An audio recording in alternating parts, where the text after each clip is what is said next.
Thus the heavens and the earth and all their array were completed. On the seventh day, God completed the work he had been doing. He rested on the seventh day from all the work he had undertaken. God blessed the seventh day and made it holy, because on it rested from all the work he had done in creation. The story of the nations, the Garden of Eden. This is the story of the heavens and the earth at their creation, when the Lord God made the earth and the heavens. There was no field shrub on the earth, and no grass on the field had sprouted, for the Lord God had sent to rain upon the earth, and there was no man to till the ground. But a stream was welling up out of the earth and watering all the surface of the ground.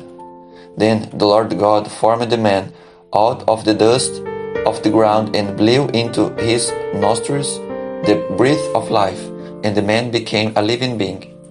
The Lord God planted a garden in Eden in the east, and placed there the man whom he had formed.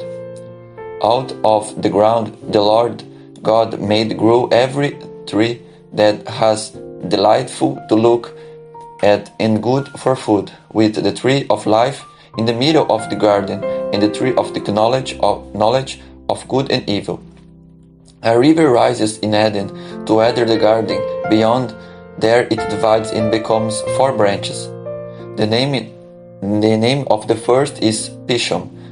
It is the one that winds through the whole land of Havilah, where there is gold. The gold of that land is good. Bdellium and lapis lazuli are also there. The name of the second river is Gihon. It is the one that winds all through the land of Cush. The name of the third river is Tigris. It is the one that flows east of Assur, the fourth river in the Euphrates. The Lord God then took the man and settled him into the Garden of Eden to cultivate and care for it. The Lord God gave the man this order: "You are free to eat from any of the trees of the garden, except the tree of knowledge of good and evil. From that tree you shall not eat. When you eat from it, you shall die." The Lord God said, "It is not good for the man to be alone. I will make a helper suited to him."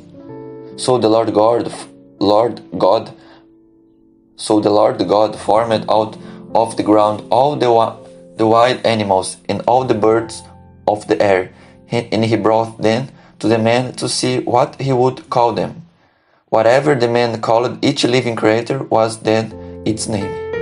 The man gave names to all the tame animals, all the birds of the air, and all the wild animals, but none provided to be a helper suited to the man. So the Lord God cast a deep sleep on the man, and while he was asleep, he took out one of his ribs and closed up in place with flesh.